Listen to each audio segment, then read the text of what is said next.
Did you know that you already have built in this fantastic recovery and adaptation system, but most people don't know how to use it? It's kind of like reading the user's manual on your car. I didn't do that until things went wrong. Today's video, we're going to take a look at breathing and its importance in recovery and adaptation that'll help you save a couple grand that you could spend on the compression boots or the ice bath. We're going to take a look at this and how you can easily include it to improve your recovery and adaptation.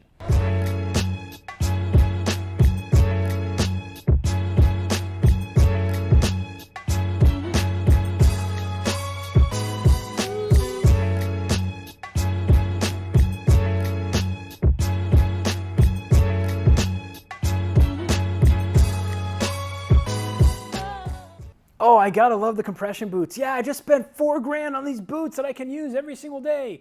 One of the things that a lot of people will not tell you, especially the salespeople, is that the more you use a specific tool for recovery, the less it's going to have an effect, especially when you need it. So those of you who have gone out and buy the specific brand name compression boots that cost $4.5 grand, put them in the closet or sell them on eBay, because the chances that you're actually going to need them are slim to none, especially if you want to be a lifelong cyclist or triathlete. Save them for later down the road or for really, really bad days. And trust me, you will know when that is. Same thing goes for ice bath. The more you use it, the more its effects are blunted because the body will adapt. That's what we want out of our training, to adapt and to recover. It's not just to recover, we need to have that adaptation. That's what the training stress does. Today we're going to look at breathing. So here we have Jordana. She's going to do a couple of kettlebell swings to get her heart rate going. And as she does that, what do you think? Set of 12 or 15? Let's do 12. Okay, 12, and we'll do a 40-second rest in between, 3 to 4 sets until your heart rate gets up just a little bit.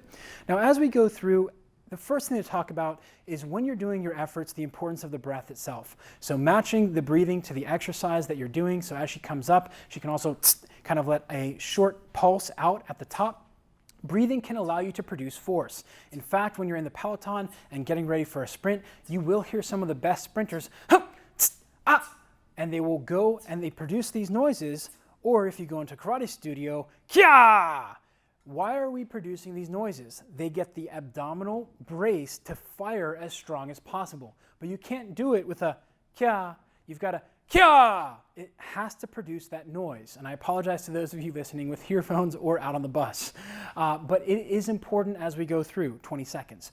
As she goes through here, you'll notice that she's really focused. The first set of kettlebell swings, not so bad, doesn't feel that bad. But once you get to the second or third, especially on short rests, as we're doing here today, 10 seconds, she needs to have control over her breathing to allow her to bring her heart rate down, which causes a number of different changes in the body. 4, 3, 2, 1.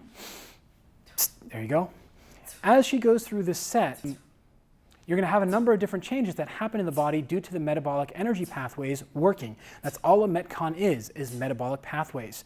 Each of the different types of energy systems is going to produce a different type of byproduct. That's going to change the hormones in the body and create more stress. Very nice. That was 20 seconds for the 12. Good. As we go through, we're looking for her to maintain a nice, relaxed posture and focus on getting full 360-degree breathing. This serves 3 purposes. Number 1, it helps to bring fresh oxygen to the working muscles and clear the garbage essentially out. That helps you in recovery and adaptation at both ends of the effort. 15 seconds. As she breathes, she wants to think about her rib cage, her ribs moving up and out, kind of like bucket handles. Deep breath in through the nose, filling the mid and lower back as well as the belly. Deep breath out from the bottom of the pelvis up. Here we go. 3, 2, 1. As she goes through her set, she's going to start to feel more and more pressure and want to take shorter and more shallow breaths. This isn't necessarily wrong, but what we want to try and do is try and control our heart rate a little bit more by focusing on our breathing, getting full deep breaths, and still being able to produce the power and speed necessary as you go through the set. There you go. Nice. So now that she's at this third round, now she's starting to feel the heart rate come up. Now we have 2 or 3 different options that she can use to help her get better breathing. Number 1 is going to be hands on the knees with the shoulders up towards the ear. Let's try this. This is a position I really like for cyclists and time trialists, as it's very similar to how you're going to be on the bike. The important thing here is the ears are up towards the shoulders and she's breathing into the mid-back, allowing those shoulder blades to move as she's breathing and filling the dome of her mid-back. About 15 seconds. As she breathes in, she wants to breathe in through the nose. That will bring the air over the back of the throat where there's a nerve on the back, the valgus nerve, which actually causes a decrease in heart rate. Great for what we're doing right now, especially as she's about to start another set in 5 seconds. Not so great when you're trying to intubate somebody on the ambulance. Not a fun experience. That wasn't me, thank God, but I was the one trying to help. Here we go. Now, as she goes through, the important thing for her is to find that rhythm, there you go, once again with her breathing, which will allow her to be able to produce more force and more power. This is where breathing can help you become a better athlete because you're now able to recover a little bit better, move the byproducts from the metabolic systems out of your system, and to produce that effort over and over again. Of course, we need to produce the power through that energy system and practice that skill, such as cornering, braking, and climbing, but this is where a lot of cyclists go wrong. They put in the intervals, and triathletes as well. You put in the interval work, but you don't focus on the breathing. Now, this is one that I personally love, and when I do this, my heart rate drops within 15 to 30 seconds if I'm in shape. The other position we can do is with the hands on the sides, on the flanks, feeling the inhalation go into the stomach and the sides. So this is almost like a standing version of the crocodile breath, which we have here down on the HVT channel, which you'll see if you subscribe to the channel and scroll through our videos.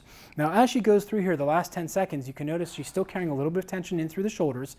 So as she's breathing, the shoulders relax and the flanks are going out. All right, here we go. Last set, and then we'll let you go here.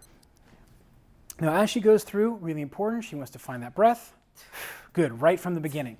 Now, the last position, which we'll talk about when she's done here, is one that I don't really like necessarily doing unless you are completely wasted and you're done with your set for the day. Now, as she goes through here, that breathing is going to affect a number of things. It introduces a different type of pressure into the body because you're expanding, which allows the tissues to have more perfusion or oxygen exchange, which helps you to clear the garbage even more. The last thing it does is allows the diaphragm to move more freely and helps you to be able to recover. Speaking of which, the last recovery position is going to be in hands and knees, and this is going to be a Sphinx breathing where she's arching up, getting her shoulder blades down towards the ground, and she's allowing her back to arch. Now, this is going to be a lot harder at the end of a workout, but if you look at a lot of CrossFitters when they're done, they're in this position. They do it automatically without the excessive arch. Now, she focuses here on what we call 7-11 breathing. And again, there's a video on 7-11 breathing, which you can see the link up above or subscribe down below. If she can, 7 seconds in through the nose, and then 11 seconds slowly out through the mouth. It is very hard to get this right. But what will happen if we look at her heart rate monitor is her heart rate's going to drop very quickly in this quadruped position as opposed to the hands on hips position or hands on knees versus hands on hips. Now, whatever you train is what you're going to get better. But as you go through this different breathing positions, when you feel better, you can go ahead and sit up and we can go hands on hips or hands on knees. As you go through and you treat yourself to how to breathe, or teach yourself rather how to breathe properly, this really does push recovery and adaptations. This is something you can do and should do at the end of every single hard workout on the bike, as well as your strength training, which most people don't. Just breathing helps you produce hormonal changes in the body, the change in the perfusion because of the pressure we talked about, as well as gets different parts moving. We can actually use your breath to improve mobility as you're going through. Now, of course, if you have that rounded forward posture, that quadruped all-fours position may not be the one that we want to go into. It may be hands on knees while keeping the chest up a little bit more and letting the shoulders round. This is where you have to find what works for you. But recovery starts and ends with breath.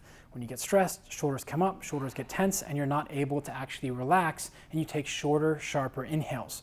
This is a great way for you to be able to get rid of those expensive boots and really see big increases in your recoverability. The same thing goes for ice baths and whatever else the trend is at that time. Whether you're watching this in 2020 or 2045, it doesn't matter. Whatever the trends are, the breath work is going to be a huge way to help you to be able to improve your recovery and abilities. Now, if you found this video to be a little bit long, but explain things well to you, and you enjoyed Jordana working and bringing your heart rate down very quickly, make sure you're subscribing down below and check out the Human Vortex Training website for more blogs and resources on strength training for cycling and triathlon.